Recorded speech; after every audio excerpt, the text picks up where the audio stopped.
sifat yang mustahil bagi Allah. Kenapa mesti tahu? Supaya kita boleh menolak perkara itu, supaya kita boleh menafikan perkara itu. Jangan disifatkan Allah, jangan disifatkan Allah dengan sifat-sifat. Sebab tu dipanggil sifat mustahil. Sifat ni bukan sifat Allah. Faham baik-baik? Sifat mustahil bukan sifat Allah, bukan sifat Allah. Jadi perlu, mesti, wajib kita kena tahu apakah sifat yang bukan sifat Allah, supaya jangan kita ambil sifat ni dan diletakkan pada Allah. Apa yang akan terjadi seandainya seseorang itu mengambil satu sifat mustahil ini dan dipakaikan pada Allah? Apa hukumnya? Rosak akidah. Jadi sebab itu kita mesti kena tahu ada berapa sifat yang mustahil bagi Allah. Ada berapa sifat mustahil bagi Allah? Yang mesti kita kena tahu. Dan apa dia tu? Apa dia sifat yang mustahil bagi Allah? Apa dia yang sifat yang bukan sifat Tuhan? Mesti kita kena tahu supaya kita boleh membezakan di antara sifat Allah dengan sifat makhluk. Kalau kita tak tahu manakah sifat Allah, mana sifat makhluk, bagaimana kita nak menafikan sifat-sifat yang tidak layak dengan Allah? Bagaimana kita nak tak nafikan? Takut-takut nanti kita ambil sifat tu dipakaikan pada Allah. Na'udzubillah min zalik. Dengan sebab itu kena tahu, kena kenal satu persatu, iaitu sebanyak 20 sifat yang mustahil bagi Allah yang wajib diketahui satu persatu sebanyak 20. Adapun hakikat sifat mustahil bagi Allah bukan 20 saja. Sifat yang mustahil bagi Allah pada hakikatnya bukan 20 sahaja. Tidak terhitung banyaknya sifat mustahil ni. Kerana sifat mustahil ni adalah sifat yang lawan bagi sifat yang wajib. Jadi ada berapa sifat kamalan Allah? Tidak terhitung banyaknya sifat kesempurnaan. Kamalan makna sifat kesempurnaan yang layak dengan zat Allah terlalu banyak, tidak terhitung, tidak terkira. Tidak ada yang mengetahui hakikat segala sifat kesempurnaan Allah melainkan Allah yang mengetahui. Maka oleh yang demikian, lawan-lawan bagi sifat yang wajib bagi Allah tadi juga banyak, tidak terhitung. Jadi bila contohnya dikatakan sifat yang wajib bagi Allah ada 20, maka yang mustahil lawannya juga 20. Bila dikatakan sifat yang wajib bagi Allah tidak terhitung, maka yang mustahil juga tidak terhitung. Meskipun tidak terhitung, yang diwajibkan kita tahu satu persatu 20 je. 20 sahaja. Ini sebagai dasar, sebagai asas, sebagai tunjang untuk kita mengerti dan memahami maksud yang tersirat di sebalik syahadah kita la ilaha illallah. Sebagai dasar dia. Mau tak mau kena ngaji, kena belajar satu persatu tu. 20 yang wajib bagi Allah, 20 yang mustahil bagi Allah, 1 yang harus bagi Allah. Itu raja pun kena ngaji. Raja pun kena mengaji. Contohnya sekarang ni Melaka ada sultan, sultan Melaka pun kena ngaji sifat 20. Sebab apa? Itu perkara yang diwajibkan, yang telah diijma' oleh ulama. Wajib kena tahu, wajib kena belajar sebagai dasar akidah kita ahli sunnah wal jamaah. Baik. Adapun sifat-sifat yang wajib bagi Allah kita dah belajar dah satu persatu dalam kitab ni. Satu persatu dalam kitab Risalah Tauhid ni. Sikit-sikit sampai muka surat 47 dah kita, alhamdulillah, dengan taufik Allah, alhamdulillah. wajib atas tiap-tiap mukallaf mengetahui. Bagaimana nak tahu? Kenalah mengaji. Pada adatnya nak tahu, kenalah mengaji, kenalah belajar. Itu hukum adatnya. Bukan sahaja ilmu akhirat, bahkan ilmu-ilmu dunia pun nak tahu kena pergi belajar, kena pergi mengaji. Ilmu dunia, tak mengaji, tak belajar, taknya faham juga. Kita nak jadi mekanik contohnya, tak pergi mengaji, bab mekanik taknya tahu. Nak masak, tak belajar, taknya tahu masak. Ilmu akhirat pun begitulah. Tak pergi mengaji, tak hadir kuliah, tak sabar mengaji, tak dapat. Tak sabar tak sabar mengaji, tak dapat.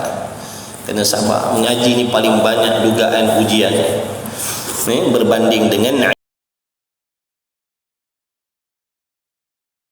ibadat. Ibadat pun banyak ujian, belajar lagi banyak ujian. Sebab tu kita tengok yang beribadat lebih ramai daripada yang belajar. Sebab tu kita tengok yang beribadat. Tadi berapa sah tadi semayang ni? 2 sah. Ni yang tinggal ada 2 sah tak? Separuh pun tak ada, silap. Sebab tu beribadat lebih mudah dari menuntut ilmu. Hanya orang-orang pilihan. Ni tuan-tuan ni orang-orang pilihan Allah. Allah bagi sabar, tunggu. Itu orang dia tak sabar. Kalau tabur duit RM100 seorang pagi ni, orang nak tunggu tak? Malam tadi AJK Masjid kata, tuan-tuan, besok subuh ada jutawan daripada Solok Tuku nak tabur duit lah. Tapi dia kata lepas subuh dia tak cakap pukul berapa pula. Dia kata siapa yang ada nanti dia dibagi lah. Paling tidak seorang RM100. Agak-agak nak tunggu lah. Tunggu tuan-tuan ni. Taknya balik lah. Sebab apa tu sanggup tunggu? Benda nampak. Benda nampak. Yang nama rahmat Allah, yang nama redha Allah, yang nama keampunan Allah, yang nama hidayah Allah, ni semua benda tak nampak, tapi nilainya lebih dahsyat, besar daripada wang ringgit. Hanya boleh dilihat oleh mereka-mereka yang dikurniakan oleh Allah mata hati yang bersih. Orang-orang yang dikurniakan mata hati yang bersih, dia nampak yang namanya kemuliaan, kelebihan rahmat Allah, redha Allah. Sebab tu dia sanggup korban apa saja demi akhirat. Baik, Allahumma salli ala sayyidina Muhammad.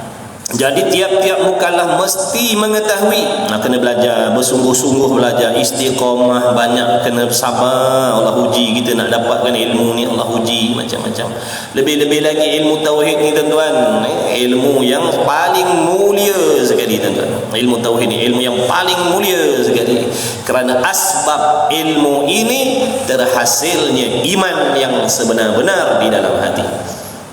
Tak sama macam ilmu-ilmu yang lain. Ilmu yang lain pun baik, ilmu yang lain pun afdal, ilmu yang lain pun mulia, tapi tauhid ni terlebih mulia lagi. Kenapa? Di antara sebabnya kerana ilmu ni nak membahaskan tentang zat Allah Subhanahu wa taala, nak membahaskan apakah sifat-sifat kemuliaan yang ada pada zat Allah.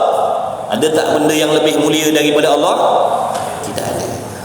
Jadi bila membicarakan tentang Allah, maka itulah yang terpaling mulia sekali. Baik, jadi sifat-sifat yang mustahil, yakni pada akal. Jaga tu mustahil tu, maksud mustahil di sini maksud mustahil pada akal, kerana mustahil tu banyak jenis, betul tidak? Mustahil pada adat, dulu kita dah belajar kan. Mustahil pada adat, iaitu perkara yang menyalahi hukum kebiasaan. Itu mustahil adat. Contohnya mana? Kena api tak terbakar, itu mustahil adat namanya. kena air tak basah, itu mustahil adat namanya. Tapi di sini bukan, iaitu perkara yang akal kita tak boleh terima sekali-kali. Mudah cakapnya tak masuk akal selama dah tak masuk akal. Mana-mana akal boleh terima sifat ni ada pada Allah, rosaklah akidah. Rosak akidah, tak kira siapa. Tak kira siapa dia. Dia raja, akalnya boleh terima sifat mustahil ni ada pada Allah, maka rosaklah akidah. Dia sealim apa pun, hafal Quran, hafal hadis, macam-macam segala ilmu dia hafal, rajin beribadat, tapi akalnya boleh terima satu sifat mustahil itu ada pada Allah, maka kafirlah dia, na'udzubillah. Jangan main-main benda ni, tuan-tuan. Baik, jadi sifat yang mustahil pada Tuhan yang lawan daripada 20 sifat yang wajib baginya Allah. Jadi sifat yang wajib bagi Allah 20 tu mudah-mudahan dah tahu dah. Dah tahu ke belum? 20 tu dah tahu belum? Dah. Faham semua? Alhamdulillah. Tempat lain tak faham sini. Masjid ni masya-Allah, dia orang punya jemaah ni makan apa dia orang ni? Tanya mustahil dapat jawab, tanya yang wajib pun faham semua. Tak payah ngaji dah dah pandai. Masya-Allah. Jadi 20 tu kena tahu satu persatu apa ertinya, apa maksudnya, mana dalilnya. Tu tiap-tiap satu tu sifat yang wajib daripada wujud sampai kaunuhu ta'ala mutakalliman. Kena tahu satu persatu, kena faham satu persatu, faham untuk diri sendiri. Walaupun tak faham nak bagi tahu orang, yang paling penting faham untuk diri sendiri. 20 tu. Satu persatu dengan bukti-buktinya sekali. Apa erti wujud Allah? Apa maksud wujud Allah? Apa beza wujud Allah dengan wujud makhluk? Kena tahu. Kemudian mana bukti wujudnya Allah tu, mana bukti, mana dalil? Kena tahu satu persatu saja. Yang tak mana lagi kita tengoklah dalam 20 tu mana lagi yang kita tak berapa nak faham. Rujuklah balik, ulang kajilah balik, tanyalah. Bukan maksud habis je mengaji 20 tu tak faham pun kira lepas pada lain. Bukan tuan-tuan. Bukan masuk aku dah selesai dah ngaji sifat 20, selesai dah. Tak payah datanglah lagi lepas ni. Faham ke tidak? Adalah satu dua macam tu faham lah, yang lain-lain tu tak berapa lagi. Orang tak boleh tuan 20 tu mesti kena faham satu persatu. Jadi dengan dinyatakan satu persatunya, maka jadi di sini maksudnya kalau ada di kalangan kita yang hanya menghafal sifat-sifat Allah tu, wujud qidam sampai dah kaunuhu ta'ala mutakalliman, dia hafal satu persatu tapi dia tidak mengetahui erti, maksud dan dalilnya, tidak melepaskan lagi tuntutan fardu ain, wajib dia ngaji juga. Manakala telah ditetapkan satu persatu sifat yang wajib bagi Allah Ta'ala 20 sifat. Ingat 20 sifat ni yang mesti kita belajar, yang ijma' ulama' dah kata wajib belajar satu persatu 20. Bukan kita mengiktikadkan Allah tu hanya ada 20 sifat, bukan. Jangan salah faham. Jangan salah faham. Namanya sifat 20 sebab apa? 20 ni yang wajib kena tahu satu persatu. Adakah Allah tu memiliki sifat kamalat 20 je sifat kesempurnaan dia? Bukan. Sifat kamalan Allah tak terhitung pada hakikatnya. 20 ni yang wajib kena tahu. Macam tu kalau orang tanyalah. Takut-takut ada bapak Wahabi tak tanya tuan-tuan. Ya tengkau ni. Sifat Tuhan ada berapa? Nak yang tafsir ke nak yang ijmal, tanya dia. Nak yang wajib kena tahu satu persatu ke nak yang wajib i'tiqad secara ijmal? Kalau yang wajib i'tiqad secara ijmal, secara barak, Allah memiliki segala sifat kesempurnaan, tak terhingga banyaknya, Allah je yang tahu. Dah tu yang kau pergi ngaji 20 sifat dah. 20 sifat tu yang tak dapat tidak kena tahu satu persatu, tu yang dah diijma'kan oleh ulama. Begitu. Maka tetaplah mustahil lawannya yang kekurangan itu. Jadi sifat mustahil ni sifat kekurangan, sebab tu jangan diletakkan pada Allah. Sebab tu panggil sifat mustahil pada Allah, sifat kekurangan. Jadi kalau ada sifat ni pada Allah walaupun satu, maka Allah tu jadi kuranglah martabatnya. Boleh tak akal kita menerima bahawasanya Tuhan itu ada kekurangan? Tak boleh. Akal orang yang waras tak boleh terima. Tuhan mana boleh ada kelemahan, Tuhan mana boleh ada kekurangan. Tak boleh, akal tak boleh terima. Kecuali akalnya tidak sihat, kecuali akalnya tak waras. Itu lainlah. Akal tak waras tak boleh buat cerita. Dia gila, dia tak boleh buat kira. Dia tak ada dosa pahala orang gila ni. Orang gila dia tak percaya ada Tuhan, tak dosa dia. Dia gila, dia tak percaya ada Tuhan, dia tak berdosa. Tetap syurga tempatnya besok. Kita ni yang waras ni, yang selalu ketawakan orang gila ni, nanti hari kiamat orang gila ketawakan kita balik. Ada nunggu kau. Dulu atas dunia Allah bagi kau akal, bagi kau waras, kau tak nak kenal Tuhan, kau ketawakan aku dulu gila.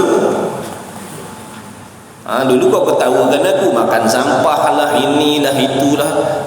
Kau ketawakan aku.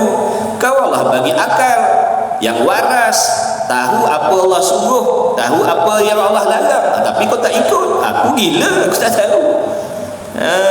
Padan tu gitu. Semua orang gila, dia besok masuk syurga tuan-tuan. Dia tak ada nak timbang-timbang apa, nak timbang apa. Dia bukan mukallaf. Dia tidak diberatkan hukum. Dia nak telanjang bogel tepi jalan ke, dia nak tonggang arak ke, ikut dia. Dia tidak mukallaf, tak diberatkan hukum. Kita ni megah seronok berakal, tapi tak nak tunaikan tanggungjawab terhadap Allah. Jaga besok hari kiamat kita akan dihisap sehalu-halunya oleh Allah. Sebab tu jangan ketawa dengan orang gila.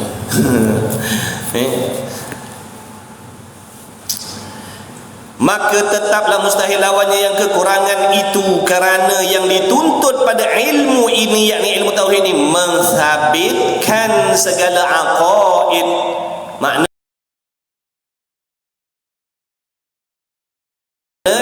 mensabitkan ini, menyungguhkan di dalam hati, kena sungguh-sungguhkan dalam hati kita. Segala aqaid, segala simpulan iman yang telah diijma'kan oleh ulama itu atas jalan tafsil. Apa maksud atas jalan tafsil? Atas jalan huraian satu persatu pada segala sifat, yakni pada segala sifat yang wajib bagi Allah sebanyak 20 itu maksudnya. Dari itu mana oleh yang demikian, setelah kita tahu bahawasanya wajib setiap laki-laki perempuan yang mukallaf mengetahui mana sifat yang wajib bagi Allah agar diiktikadkan dalam hati. Dari itu terlalu besar salah, bukan kecil-kecil punya salah, terlalu besar salah mereka yang tiada mengetahui hal ini. Besar kesalahan, bukan kecil-kecil. Tinggal sembahyang besar dah. Tinggal sembahyang besar dah. Minum arak besar dah dosa. Berjudi, berzina besar dah dosa. Tapi kalau tak ambil tahu tentang Allah, lebih besar bahaya dia. Kalau orang tak solat, dia tak tahu tentang solat, dia berdosa sebab meninggalkan solat. Orang dia tak tahu tentang apa hukum hakam yang lain, dia berdosa besar. Contohnya tak tahu tentang puasa, tak tahu tentang solat, tak tahu tentang maksudnya menutup aurat dan sebagainya, tak tahu mana yang haram, agak tu haram dia tak tahu, contohnya dosa bagi dia. Tapi tidak sampai mengkafirkan dia. Tak jadi kafir. Dia tak tahu solat. Solat ada berapa? Entahlah, tak tahu. Tapi kau tahu tak orang Islam ni wajib solat? Tahu. Apa dia? Entahlah. Dia berdosa. Tapi kafir dah? Tak. Selagi dia percaya solat 5 waktu tu wajib, dia masih lagi beriman. Tapi kalau orang tak tahu tentang Tuhan ni, kata ulama, kufur. Sebab tu terlalu besar salah mereka yang tiada mengetahui hal ini. Siapa mereka tu? Mukallaf orang-orang yang telah cukup syarat diberatkan hukum Allah. Yang pertama dia orang berakal, yang kedua dia baligh, yang ketiga sampai dah seruan agama Islam pada diri dia, dan yang keempat dia boleh mendengar ataupun boleh melihat. Jadi mana-mana orang-orang yang ada 4 syarat ni pada diri dia, tiba-tiba dia tak nak tahu tentang Allah, maka dosa besar, silap-silap merosakkan akidahnya terhadap Allah. Jadi kafir, jadi murtad lah dia, jadi syirik lah. Na'udzubillah. Jadi yang tiada mengetahui hal ini lebih besar daripada tiada mengetahui hukum-hukum fiqh. Nampak tak tu? Orang yang tak pandai fiqh, tak tahu cara semayang, tak tahu ambil wuduk, tak tahu mandi wajib, besar dah dosanya, banyak dah kesalahannya, jadi maksiat bagi diri dia kerana jahil akan barang yang wajib bagi Allah Ta'ala. Jadi sebab apa dia punya dosa lebih besar daripada tak tahu hukum fiqh ni? Kerana jahil akan barang yang wajib bagi Allah. Apa yang mesti ada pada Allah? Apa dia? Entahlah, dia tak tahu lah. Tuhan tu apa sifat dia? Entahlah, dia tak tahu. Dia hanya tahu Allah tu Tuhan dia. Kalau tahu Allah ni Tuhan, sama tak dengan orang kafir musyrik? Orang kafir musyrikin yang sembah patung, sembah berhala tu, dia tahu tak Allah tu Tuhan? Tahu ke tidak? Tahu. Tapi mereka faham tak tentang sifat-sifat Tuhan? Mereka tak tahu. Dia tak faham sifat Allah tu apa. Sebab tu disembah berhala. Sebab tu disembah berhala. Dalam masa yang sama dia percaya Allah tu Tuhan.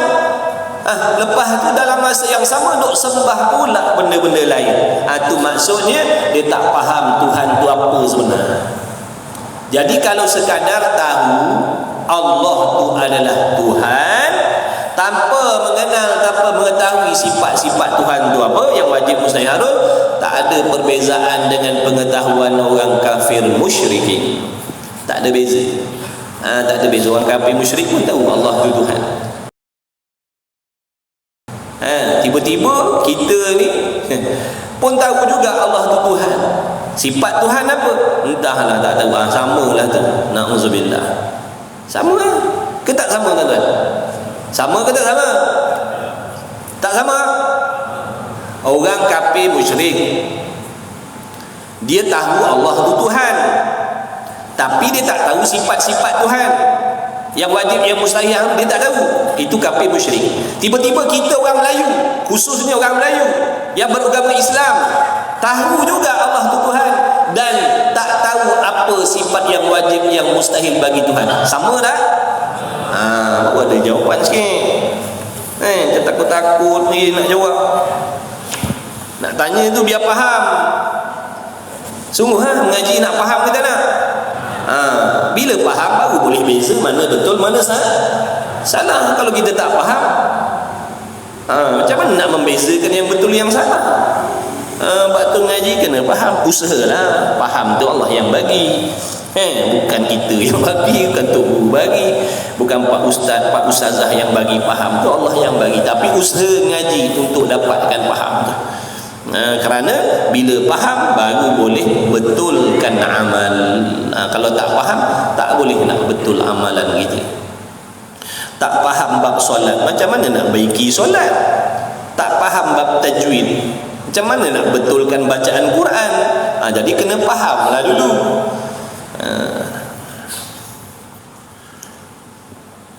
Dari itu terlalu besar salah mereka yang tiada mengetahui hal ini daripada tiada mengetahui hukum fiqh, kerana jahil akan barang yang wajib bagi Allah Ta'ala dan yang mustahil atasnya Allah, dihukumkan kafir. Na'udzubillah. Nampak tak tu? Dihukumkan kufur.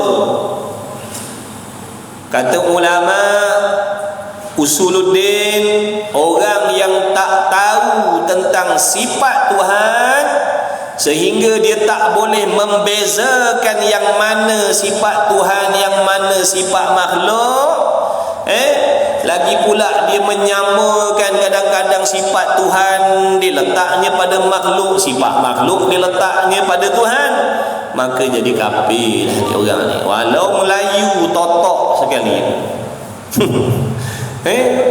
Melayu totok. Melayu totok, Melayu asli. Asli orang Melayu, tapi tak ambil tahu tentang Tuhan. Rosaklah kita. Walaupun dia orang Arab contohnya, orang Arab asli, dia tak tahu tentang Allah. Apa yang wajib bagi Allah dia tak tahu, dia tak ambil tahu, dia tak peduli. Kafirlah dia walau orang Arab sekalipun. Faham ni? Faham tidak? Itulah jawab tanya tu, tak nak bagi tidur tuan-tuan. Kejaklah. Kan kita baliklah.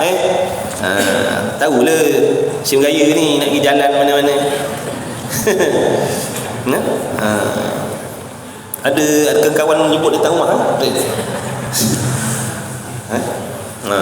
Ada jemput mana tahu. Nak pergi jangan lepas-lepas kelas pergi ya. Ni pagi di rumah ni belum buka lagi.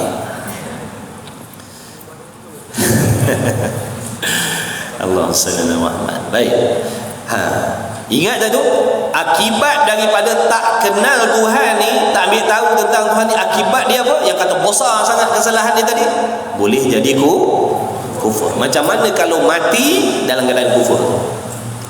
Apa yang jadi dengan amal ibadat yang kita buat, kebaikan yang kita buat, kebaikan yang kita buat pada anak bini kita, kebaikan yang kita buat pada masyarakat kita, kebaikan yang kita buat pada suami kita, kebaikan yang kita buat pada anak-anak kita, kebaikan yang kita buat pada jiran tetangga kita. Kemudian ada solat, ada puasa, ada haji, ada umrah, ada sedekah, ada wakaf, macam-macam. Apa jadi semua tu tuan-tuan? Apa yang jadi semua tu tuan-tuan kalau kufur? Allah tak teri, kekal dalam neraka selama-lamanya, takkan dikeluarkan oleh Allah. Sebab tu kita kena takut. Ya Allah, takut aku ni mati kafir, takut ya Allah. Kena ada perasaan tu. Takut mati kafir, takut aku hidup ni akidah aku salah. Sebab apa? Kalau aku hidup dengan akidah fahaman yang salah terhadap Allah, segala amalan yang aku buat Allah tolak, Allah tak terima. Dan kalau aku mati dalam keadaan aku rosak akidah tadi, mati kafir dan kekal dalam neraka selama-lamanya. Jadi aku takut ya Allah, tolonglah pelihara akidah itu. Tapi jangan semata-mata minta, kena usaha mengaji, mengenal, ambil tahu, ambil faham. Kita ni jangan biasa duk tadah tangan tapi tak usaha tuan-tuan. Kalau tu imam baca Allahumma ahyina bil iman, ya Allah hidupkan kami dengan iman, semua kata amin, amin, amin, amin, amin. Tapi bila tu imam kata lepas ni ada kuliah tauhid, takabur lari. Yang ngaminkan tadi lari semua. Lainlah dah pandai, ataupun dia ada mengaji empat lain, tak apalah ataupun dia balik sebab nak pergi buka kelas mana-mana ke, tak apalah. Ni takut yang lari tadi yang tak pandai lagi. Takut yang lari-lari tadi tak pandai lagi dan tak ada ngaji tauhid di tempat lain. Tu dosa lah dia, berdosa. Apa hukum lari daripada kelas tauhid? Tengok dulu. Kalau yang lari tadi dia orang yang dah alim, yang dah lepas tuntutan fardu ain tauhid, dia nak lari tak ada masalah. Ataupun yang lari tadi dia tak nak ngaji tauhid di sini sebab tak sesuai, contohnya nak ngaji dengan kita, nak duduk dalam kelas kita, dia kata tak berapa nak sesuai, susah nak faham, tapi dia ada kelas tauhid di tempat yang lain untuk mudah dia nak terima, tak ada masalah lagi. Boleh faham tak? Kalau yang lari tadi dia ada buat kelas pengajian, kalau orang perempuan dia lari, dia tak nak datang kelas ni sebab dia kata dekat rumah suami ada ajar tauhid kat dia, tak ada masalah. Ataupun yang laki-laki terabur lari tadi balik sebab apa? Dia kata bini aku mengajar tauhid kat rumah. Sungguh bukan syarat laki je nak kena ajar bini. Dah bini dulu sekolah agama, sekolah Arab, sekolah apa, pondok contohnya. Tok laki ni orang kaya, tak ngaji-ngaji. Tiba-tiba dapat bini soleh-solehah. Soleh pula dah. Soleh laki solehah, bininya solehah, berilmu. Dia nak bantu suaminya. Awak besok bila awak ni dengan saya ada jodoh, nanti saya nak kongsilah ilmu, bukanlah nak mengajar, tak nak kongsi ilmu fardu ain dengan awak. Tak ada masalah, tak menghinakan pun, faham? Boleh. Tiba-tiba yang lari tadi dia tak lepas lagi fardu ain dan dia tak ada belajar tauhid di mana-mana, maka berdosa. Haram hukum dia lari. Dia lari itu hukumnya haram, dosa lagi. Jaga baik-baik. Jaga baik-baik. Kalau orang tanya kenapa, apa hukum Ustaz orang tak nak mengaji tauhid di masjid surau, tengoklah dulu keadaan ni. Kalau dia ada mengaji tempat lain, tak adalah dia berdosa. Kalau di sini pun tak mengaji, di mana-mana pun tak ada mengaji, setiap hari tak ada belajar, setiap minggu tak ada belajar, setiap bulan pun tak ada belajar, sepanjang tahun tak ada belajar, maka berdosalah dia. Saya tak ada ngaji kat surau Ustaz, dekat masjid pun saya tak mengaji, dekat rumah pun, tapi saya ngaji tauhid secara online. Secara online sebab saya ni payah nak pergi surau masjid, jaga anak 24 orang anak saya. Nak kata macam mana Ustaz, rezeki. Jadi payah nak pergi. Boleh tak saya nak mengaji secara online? Sebab suami saya pun tak ajar saya. Ataupun di surau kat taman saya ni, kampung saya, Korea, saya tak ada ngaji tauhid, tak ada ngajar sifat 20 tauhid ni. Tiba-tiba duk main TikTok, main cerita, tengok ada kelas-kelas duk, ada tutup guru contohnya duk mengajar tauhid secara online. Boleh tak saya nak mengaji secara online? Sah tak ilmunya? Jawabnya sah ilmu. Jawabnya sah ilmunya. Tapi ngaji sungguh kena ada kitab, istiqamah, betulkan niat, kena ikut kelas tu betul-betul, sah ilmunya. Cuma tak sama keberkahannya yang mengaji secara online dengan yang datang bertalaki macam tuan-tuan perempuan ni. Ini ada kelebihan lain. Mana?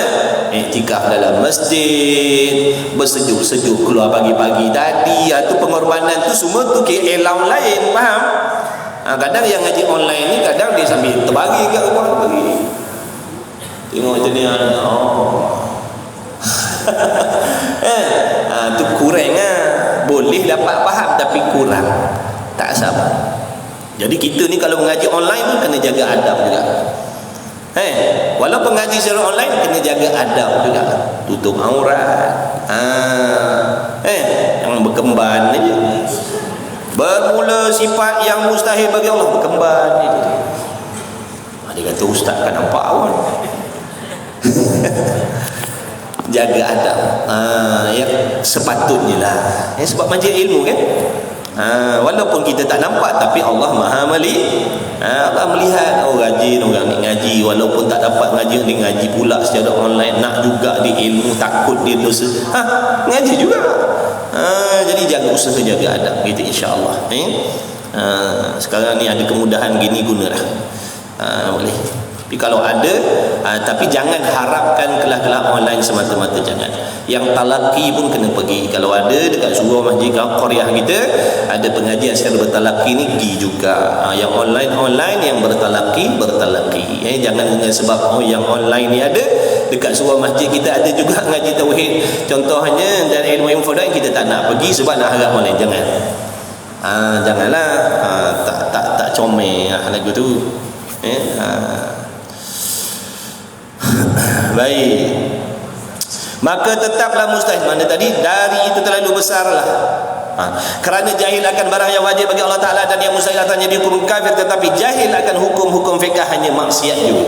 Kalau tak faham tentang hukum fiqh, mandi wajib, ambil wuduk, tutup aurat, rukun semayang, tak tahu, dosa, maksiat namanya.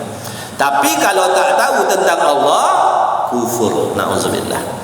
Tak belajar fiqh jadi maksiat, tak belajar tauhid boleh jatuhkan kafir. Boleh faham maka sebab itulah dinyatakan di sini sifat-sifat yang mustahil satu persatunya. Sebab tu kat sini musannif tuan pengarang kita nak memberitahu, nak memperkenalkan kepada kita apakah sifat-sifat yang tidak layak bagi Allah Ta'ala, supaya kita boleh tahu, supaya kita boleh faham dan boleh jaga hati kita, boleh jaga supaya kita boleh jaga pegangan kita, akidah kita, kefahaman kita. Jangan sekali-kali menerima bahawasanya sifat ini ada pada Allah. Jangan terima, jangan terima. Bahaya kalau terima jadi kufur. Mana? Yang pertama daripada sifat-sifat mustahil. Faham baik-baik, mustahil ni bukan sifat Allah. Mustahil ni sifat kekurangan yang tidak layak dengan Allah Ta'ala. Ini sifat yang layak dengan kita makhluk. Sifat-sifat mustahil ni sifat yang layak dengan kita makhluk. Yang pertama, Adam. Adam artinya sifat tiada. Sifat tiada. Sifat tiada. Contohnya, seseorang itu berkata Tuhan itu tiada, maka kita jawab mustahil. Mustahil Tuhan itu tiada. Makna akal aku tak boleh terima tidak adanya pencipta. Akal aku, akidah aku, akal aku tak boleh terima tiadanya Allah, tiadanya Tuhan. Bahkan akal aku menerima Tuhan itu wajib, mesti ada Allah. Kok mana-mana pun mesti ada Tuhan. Aku tahu dalilnya dalam Quran ada sebut wa ilahukum ilahu wahid dan sebagainya. Alhamdulillahirabbil alamin. Itu semua dalil-dalil tempat aku berpegang. Sebab tu aku yakin Tuhan ni mesti ada. Sama ada aku wujud, aku tak wujud, aku diciptakan, aku ni tak diciptakan, tetap aku yakin mesti adanya tu Tuhan. Begitu. Adapun sifat tiada Tuhan mustahil. Jadi jangan akal kita terima. Jangan terima sampai bila-bila. Sifat tiada Allah tu mustahil.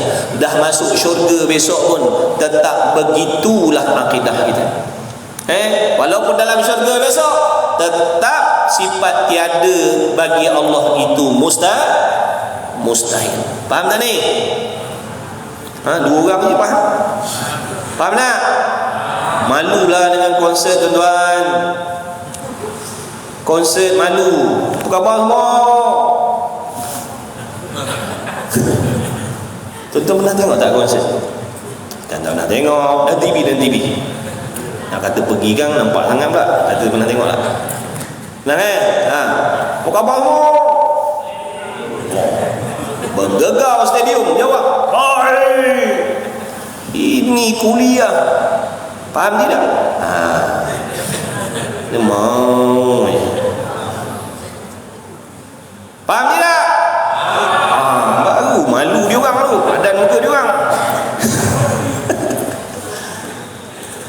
Macam mana dia orang tu kalau yang kaki-kaki pergi konsert tu nak semangat datang kat tempat kita ni? Kau tengok. Ustaz dia tanya, faham tidak? 3 orang tanya. Tu pun lemah je. Kau ingat tak malam tadi kita pergi konsert? Masa penyanyi tu apa khabar? Benda stadium. Macam mana dia nak minat, dia nak belajar? Kita lemah. Padahal kita duduk di tempat yang terbaik, dalam majlis yang terbaik di atas muka bumi ni. Betul ke tidak? Ni kalau dia orang lalu confirm singgah. Kalau dia orang lalu confirm singgah tu. Dia kata semangat nong ni singgah saja. Cakap dia kuliah lambat sikit habis. Hari ni ustaz datang lambat sikit kata. Kejap lagi 15 minit dah berhenti. Allah. Jadi maksudnya maka tiap-tiap yang lain daripada Tuhan dinamakan Adam, yakni boleh jadi Adam. Adam tu maknanya tiada. Kenalah faham yang Melayunya. Kang Adam. Kamu tanya Adam tu apa? Adam lah.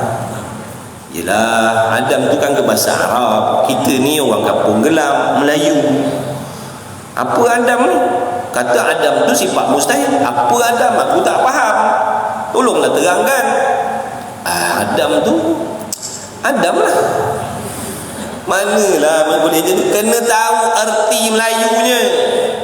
Adam tu makna sifat tiada. Jadi sifat tiada itu pada Allah mustahil. Jangan kita tahu Adam tapi tak tahu erti. Tak lepas pada ain tuan. Tak lepas pada ain kalau kita tahu Adam tu mustahil bagi Allah. Apa Adam? Entah. Tak lepas pada ain. Sebab tu kena faham. Samalah macam sifat yang wajib tu. Wujud sifat wajib bagi Allah. Qidam sifat yang wajib bagi Allah. Wujud tu apa? Entahlah. Tapi Allah tu wujud lah. Apa dia Melayu? Entahlah, aku pun tak apa faham lah wujud tu apa benda. Tak jadi. Mesti faham. Faham ke tidak? Dah mau balik tengok. Sekejap je semangat dia.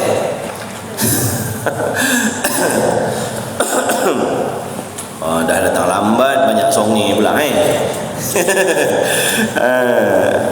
Baik, jadi maka tiap-tiap yang lain daripada Allah, tiap-tiap yang lain daripada Allah ni dipanggil apa? Selain daripada Allah dipanggil apa? Alam ataupun makhluk. Ingat ni, selain daripada Allah dipanggil alam. Tulislah. Beli pen mahal-mahal. Nanti kan minggu depan tanya yang selain daripada Allah tu apa? Tulislah. Baik, jadi yang selain daripada Allah, masiwallah, barang yang selain Allah tu dipanggil alam ataupun dipanggil makhluk. Ni makhluk, saya makhluk, ni makhluk, ni makhluk, ni makhluk. Selain daripada Allah, makhluk tu. Jadi selain daripada Allah, dia harus bersifat dengan Adam ni. Harus bersifat tiada. Ingat tak dulu kita ada ramai kawan-kawan kita dulu saudara mara kita. Dulu dia ada dah. Sekarang dah tak ada dia, betul? Sekarang dah tak ada dah, sekarang dah tak wujud dah. Dulu dia wujud, sekarang dah tak wujud dah. Nampak tak? Sebab itu hukum tiada bagi kita makhluk ni harus. Mana akal boleh terima. Sekarang kita ada, petang karang boleh jadi Allah ambil dah nyawa kita, tak ada dah lagi kita atas dunia ni. Makna akal boleh terima kita makhluk ni bersifat dengan ada pun boleh, bersifat dengan adam dengan tiada pun boleh. Adapun Allah sifat tiada itu tak boleh terima selama-lamanya. Sekarang Allah wujud, Allah ada, sedia kala lagi Allah ada, sekarang Allah ada, dan kekal adanya Allah selama-lamanya, tidak akan bertemu, tidak akan berjumpa dengan tiada. Jaga baik-baik kalau ada dalam hati kita bisikan. Contohnya setan duk bisik kita, barangkali nanti suatu masa yang kita tak tahu boleh jadi Tuhan tu tiada, kata dia. Dibisik dalam hati kita. Tak, kita jawab mustahil. Tuhan tetap ada sampai bila-bila. Allah tidak akan bertemu dengan binasa. Itu dia. Habis. Sikit lagi tuan-tuan, sikit lagi sikit lagi. Yang risau. Yang kedua, sifat yang mustahil bagi Allah. Mana dalilnya? Mana dalil? Mana bukti kalau Tuhan tu tiada Tuhan tu mustahil? Mana dalil? Kalau orang nak tanya, macam mana tuan nak jawab? Ha. Orang tanya, Tuhan tu ada, Tuhan tu bersifat tiada. Kita pun jawab, mana boleh, Tuhan mustahil tiada. Orang tanya, mana bukti? Mana bukti tiada Tuhan tu mustahil, mana? Kita pun jawablah, kalau tak ada Tuhan, siapa yang jadikan kita ni? Kalau tak ada Tuhan, siapa yang jadikan alam ni? Ni siapa yang menjadikan saya bercakap ni? Kalau tak ada Tuhan, siapa yang buat saya boleh bercakap sekarang ni? Kalau tak ada Tuhan, siapa yang buat saya boleh memikir sekarang ni? Sebab itu tiada Tuhan tu mustahil, akal tak boleh terima. Kalau tak ada Tuhan, tak adalah kita ni sekalian. Tak ada, takkan wujud. Walau satu pun makhluk takkan wujud kalau tidak adanya Tuhan. Jadi adanya kita ni lah membuktikan, menjadi dalil Tuhan wajib ada, mustahil tiada. Yang kedua, hudus. Apa maksud hudus? Ini sifat mustahil bagi Allah. Jangan disifatkan Allah dengan hudus ni. Erti Melayunya sifat baharu. Sifat apa tuan-tuan? Tak semangat, saya tak bagi balik. Apa maksud baharu tuan-tuan? Baharu apa maksud? Baharu itu bermaksud tiap-tiap sesuatu yang ada permulaan. Tulis, jangan malas, tulis. Nanti dakwat pen habis boleh beli pen baru. Tu. Baharu itu maksudnya tiap-tiap sesuatu yang ada permulaan. Itu namanya baru. Jadi alam ini baharu kerana alam ini ada permulaannya. Ataupun dikatakan baharu itu apa?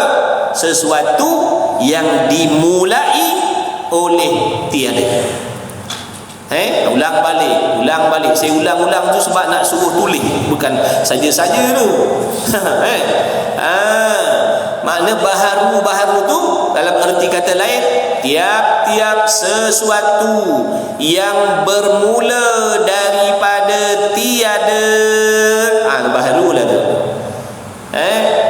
Mana dalilnya Tuhan tu mustahil bersifat baharu? Tu dalam Quran ada. Dalam Quran disebut ada wal awwalu wal akhiru. Dialah yang awal. Jangan faham ayat ni macam puak-puak tu faham.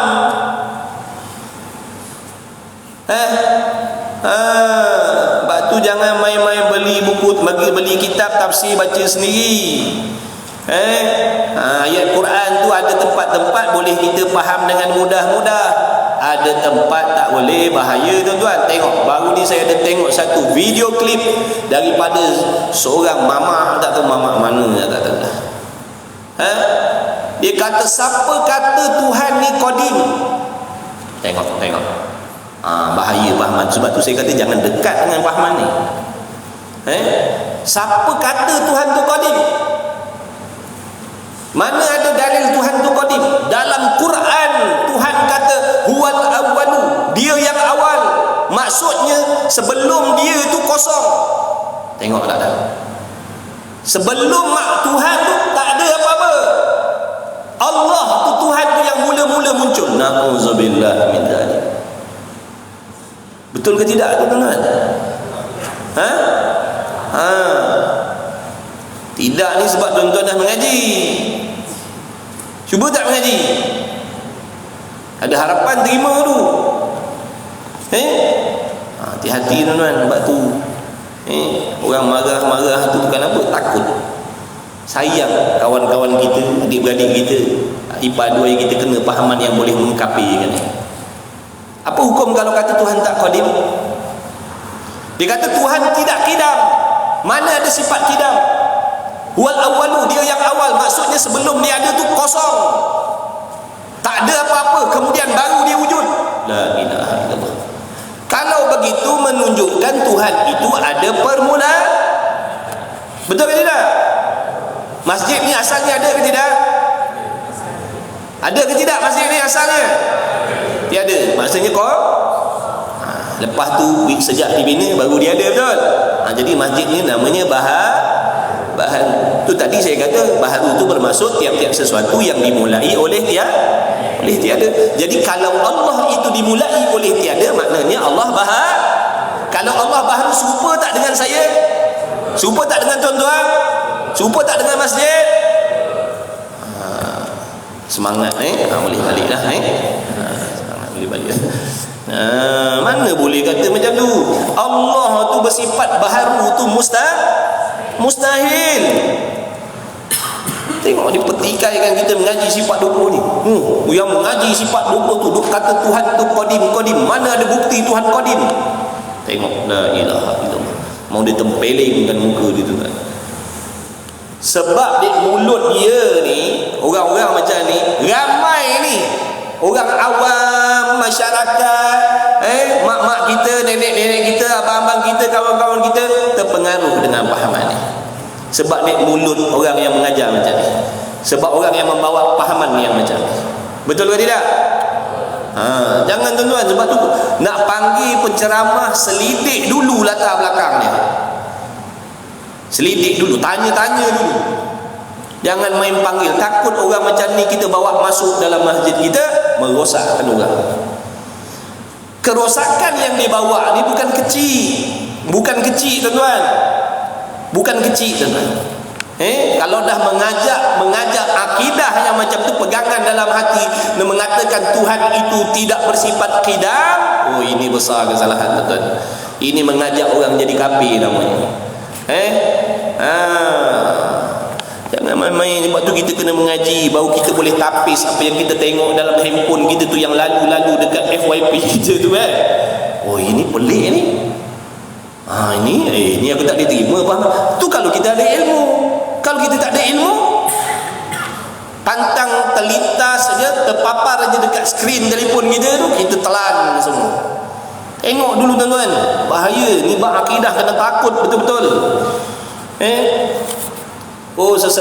Sesedap ni jalan.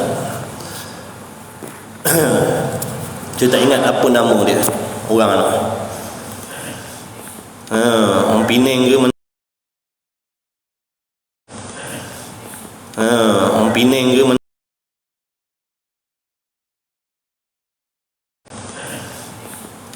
Orang Penang ke mana? Orang Kedah ke mana? Tak tahu. Penang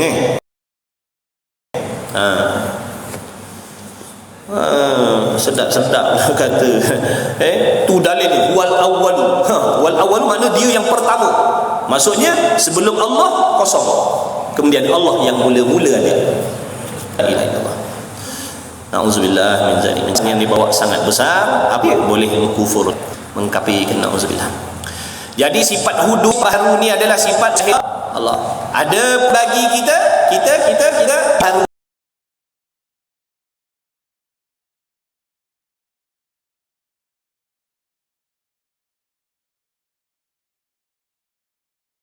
Baharu hukumnya apa? Harus. Kalau wajib harus. Kita ni harus sifat mustahil. Dah lah, baliklah. Dah lah. Angin. InsyaAllah. Sabar tuan. Orang cabut lagi pakcik balik, masya-Allah, hebat. Alhamdulillah. Ini semua taufik daripada Allah. Ala kulli halin, alhamdulillah, syukur Allah. Dengan rahmatnya kita diberi taufik oleh Allah, boleh sabar, boleh hadir dalam majlis ilmu. Mudah-mudahan Allah mengurniakan kepada kita kefahaman yang sempurna, ingatan yang baik. Mudah-mudahan Allah Ta'ala memanjangkan umur kita, diberikan umur yang berkah, diberi kesihatan yang baik yang berkah, diluaskan rezeki yang halal lagi berkah. Mudah-mudahan Allah Ta'ala lahirkan di kalangan kita anak-anak, cucu, cicit, keturunan yang soleh, solehah, berjaya dunia dan akhirat. Mudah-mudahan Allah Ta'ala senantiasa membimbing kita, memberi taufik kepada kita untuk senantiasa hadir di dalam majlis ilmu. Mudah-mudahan Allah SWT mengampunkan segala dosa-dosa kita, kedua ibu bapa kita, anak bini kita, semuanya lah, ahli keturunan kita, kawan-kawan kita, semuanya hatinya mudah-mudahan diampunkan oleh Allah Subhanahu wa taala. Mudah-mudahan kita semua nanti layak mendapat syafaatnya Nabi Muhammad sallallahu alaihi wasallam. Mudah-mudahan kita semua yang hadir majlis ilmu, yang suka menuntut ilmu ni direzekikan oleh Allah taala husnul khatimah. Mudah-mudahan Allah Subhanahu wa taala dengan keberkahan majlis ilmu kita juga pada pagi ini kita berdoa mudah-mudahan Allah taala memberikan keselamatan dan pertolongan dan kejayaan kepada pejuang-pejuang mujahidin di Palestin, memberi kemenangan kepada umat Islam di Palestin khususnya. Begitulah di tempat-tempat lain di seluruh dunia ini yang mana orang-orang Islam yang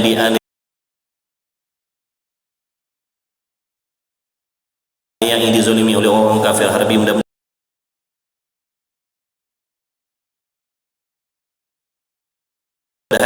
Allah Ta'ala menghantarkan bantuan dan pertolongan dengan rahmatnya insya-Allah. Jumpa lagi insya-Allah tuan-tuan. Saya minta ampun, maaf banyak-banyak salah silap kekurangan. Hari ini saya lewat sikit sampai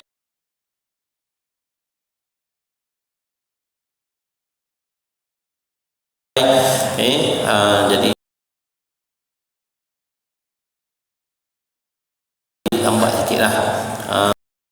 Bawa kereta pun bawa kereta kecil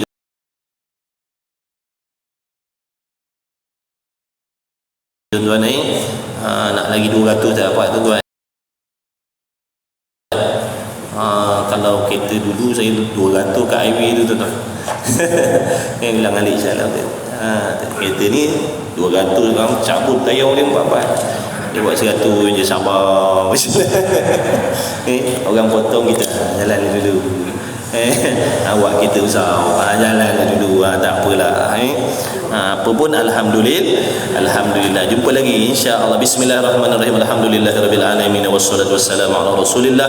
Allahumma rabbana fa'na bima 'allamtana rabbana 'allimna alladhi yanfa'una rabbana faqih ahlana wa qarabatina fi dinina ma'al kutri unsa wa dzakar wa sallallahu ala sayyidina Muhammad wa ala alihi wa sahbihi wa barak wa sallam. Alhamdulillahirabbil alamin.